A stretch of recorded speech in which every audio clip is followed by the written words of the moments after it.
much, Mr. Colombe. Thank you to Femo for the invitation on behalf of our panel and the two panels to follow. We're honored to be able to be with all of you this afternoon and to discuss issues pertaining to Iran from several perspectives.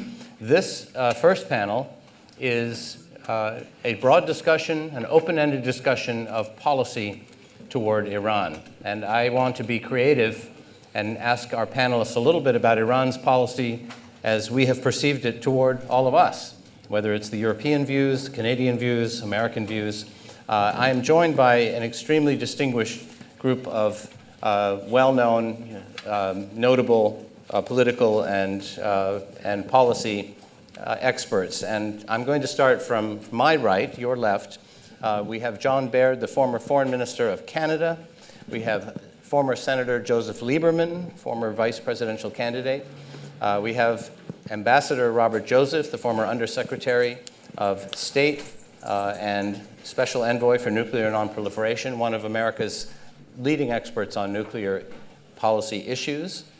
We have General Jack Keane, the former Vice Chief of Staff of the United States Army and a very well-recognized senior military expert in the United States.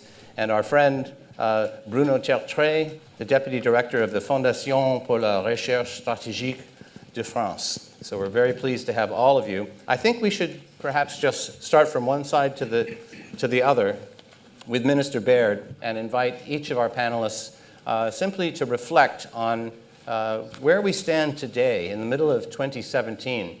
Many of you have been coming to the rally events for years, and how conditions have changed over the years. We're not talking anymore about terrorism lists, at least for the home team. We're talking about other people being put on terrorism lists. We're not talking about being threatened by mortars and terror and assassins and attacks at Camp Ashraf and Camp Liberty. That danger has now passed.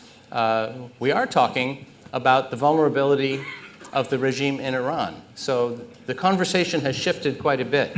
And with it, so have governments in Canada and the United States and in Europe. So let me invite Minister Baird perhaps to start a conversation and reflect on some views on how do we talk about policy toward Iran and perceptions of Iran's treatment toward us.